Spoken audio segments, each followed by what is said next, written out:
हिमांशी, ये देखो तुम्हारे पापा। पापा आप यहाँ?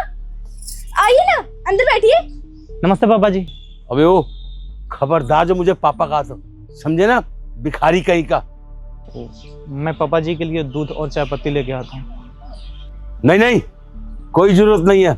मैं तुम्हारे घर का एक गिलास पानी भी नहीं पीऊंगा, समझे तुम। वो तो मेरी बेटी का जन्मदिन था, इसका प्यार मुझे खींच लाया। बेटी ये ले, तेरे लिए कितने महंगे महंगे गिफ्ट लेके आया हूँ, रख अपने पास। नहीं पापा, मैं ये गिफ्ट एक्सेप्ट नहीं कर सकती। आप मेरे घर पे आके मेरे पति को इस तरह बेइज्जत कर रहे हो और ये चाहते हो कि मैं ये गिफ्ट एक्सेप्ट कर लूं। आई एम रियली सॉरी पापा।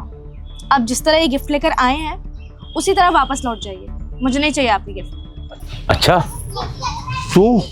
तू इस फटीचर के लिए, इस गरीब के लिए अपने बाप की बेइज्जती कर रही है यहाँ पर। मैं कितने प्यार से तेरे लिए गिफ्ट लेकर आया हूँ।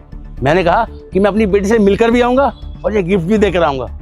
देख लिया मुझसे बिना पूछे शादी करने का नतीजा। देख लिया तूने। रहने के लिए छत नहीं है, खाने के लिए खाना नहीं है, पहनने के लिए कपड़े नहीं है, और ये ऐसे फटे हुए कपड़े और चद्दर। अरे हमारे घर के नौकर भी तेरे को पता है ना कैसे रहते हैं, कितनी शान शौकत से रहते हैं।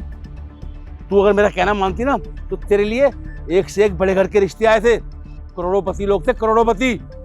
आज तूने अपने बाप की नाक कटवा दी इस सड़क छाप लड़के के साथ शादी करके, समझी तू। अरे मैंने तेरे लिए क्या नहीं सोचा था, तेरे लिए कितने सपने संजोए थे मैंने कि मेरी बेटी इकलौती बेटी है, करोड़ों अरबोपति बाप की इकलौती बेटी। और तूने क्या किया?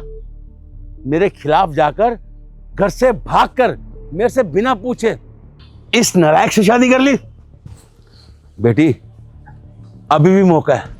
अगर तू इस लड़के को छोड़ देगी ना तो मैं तेरी शादी एक से एक अच्छे घर में, बड़े घर में कर सकता हूं।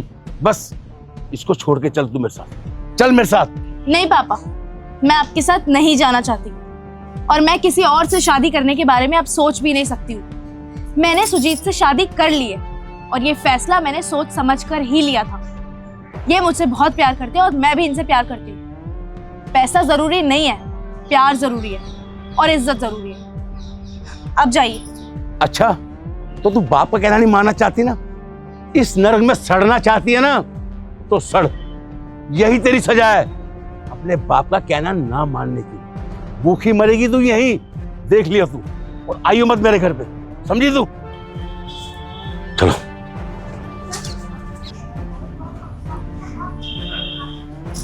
कोई बात नहीं, तुम पापा की बातों का बुरा मत मानना, दिल से मत लगाना उनकी किसी भी बात को। तुम छोड़ो उन्हें, चलो अंदर चलो।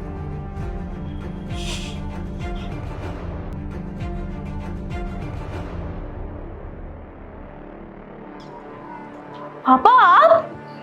पर ये क्या हाल बना रखा है आपने? अंदर आओ।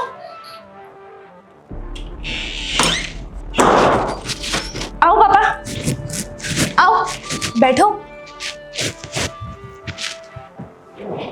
पापा कैसे हो आप?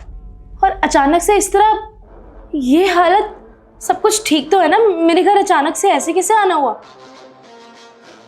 नहीं बेटी, कुछ भी ठीक नहीं है। कुछ ठीक नहीं है मतलब? मैं समझी नहीं। बेटी मेरा सब कुछ बर्बाद हो गया। सब कुछ बर्बाद हो गया? पर पापा ऐसे कैसे? कुछ सालों में सब कुछ बर्बाद हो सकता है। अभी कुछ सालों तक तो सब कुछ ठीक चल रहा था। आप आए भी तो थे एक बार हमारे घर, तब तो सब कुछ ठीक था। इस तरह कुछ सालों में इतनी ज्यादा बर्बादी कैसे? हाँ बेटा, मैं जब से तेरे घर से होके आया था, मुझे मेरे अभिमान, घमंड और मैंने मार दिया। शायद, क्या बताऊं बेटा, मुझे कुछ समझ नहीं आया कि मेरे साथ क्या हुआ। बेटा सब कुछ खत्म हो गया। सब कुछ बिकने के बाद उल्टा मुझ पे 20 करोड़ रुपए का कर्जा हो गया बेटा। 20 करोड़ का कर्जा? पापा ये सब अचानक से कैसे हुआ? हिमांशी, मैं ऑफिस जा रहा हूँ। सुजीत, पापा आए हैं ना? नमस्ते पापा जी, कैसे हैं? नमस्ते बेटा। सुजीत, पापा की बहुत हालत ख़राब है। पापा की कंपनी डूब चुकी है और पापा पर कर्जा भी हो गया है, पूरे 20 करोड़ रुपए का। सब कुछ बर्बाद हो गया है। मुझे तो समझ नहीं आ रहा कि अचानक से इतना ज़्यादा बर्बादी कैसे हो सकती है। कोई बात नहीं, ड्रॉ से चेक काट के दे दो पापा जी को 20 करोड़ का। मैं शाम को मिलता हूँ, ठीक है? ठीक है पापा जी। पापा, अब आपको परेशान होने की ज़रूरत नहीं है। आपका कर्जा हमारा कर्जा है। हम आपकी औलाद है ना, हम आपकी मदद करेंगे। और देखिए, जिस सुजीत को उस दिन आप बेइज्जत करके गए थे, उसको निकम्मा नकारा बोला था, आज वही सुजीत आपके काम आ रहा है, आपका सहारा बन रहा है। उन्होंने तो एक सवाल तक नहीं पूछा कि 20 करोड़ रुपए चाहिए क्यों। पापा, उन्होंने कभी आपकी किसी बात का बुरा नहीं माना। पापा, वो बहुत अच्छे इंसान हैं। हाँ, एक टाइम पे परिस्थिति खराब थी हमारी, लेकिन मुझे उनकी मेहनत पे और लगन पे पूरा विश्वास था कि वो एक न एक दिन जिंदगी में ज़रूर कुछ बड़ा करेंगे। और देखो, आज उन्होंने अपनी कंपनी खुद खड़ी की है पिछले 4 साल में, और इतना बड़ा ओहदा हासिल कर लिया है। मैं बहुत खुश हूँ उनके लिए। और अब आपको भी परेशान होने की बिल्कुल ज़रूरत नहीं है। सुजीत ने आपकी मदद की है, आप बस अब और परेशान मत होना। और पापा, अब मैं चाहती हूँ कि आप हमारे साथ इसी घर में रहें। नहीं बेटा, मैं यहाँ कैसे रुक सकता हूँ? मैंने अपने बेटे समान दामाद की कितनी बेइज्जती की थी। मेरा जमीर नहीं मानता यहाँ रुकने के लिए। पापा, कोई बात नहीं, आप गुस्से में थे। शायद आपकी जगह कोई और बाप होता तो अपनी बेटी को लेके यही सब बोलता, यही सब करता।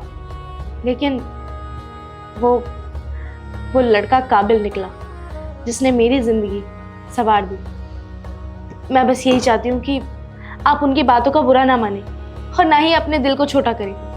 आप प्लीज़ हमारे साथ इस घर में रहिए। अगर आप हमारे साथ इस घर में रहेंगे तो मुझे बहुत अच्छा लगेगा। वैसे भी हम दोनों के अलावा इस घर में और कोई नहीं रहता।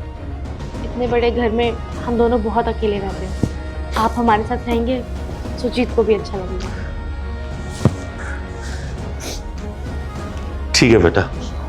ठीक है पापा, तो अब आपको बिल्कुल भी परेशान होने की ज़रूरत नहीं है। आपकी बेटी और दामाद आपके साथ है, आपके बुढ़ापे का सहारा बनते हैं। आप बैठिए, मैं खाना लेकर आती हूँ, फिर शाम को हम सुजीत के साथ बाहर चलेंगे। ठीक।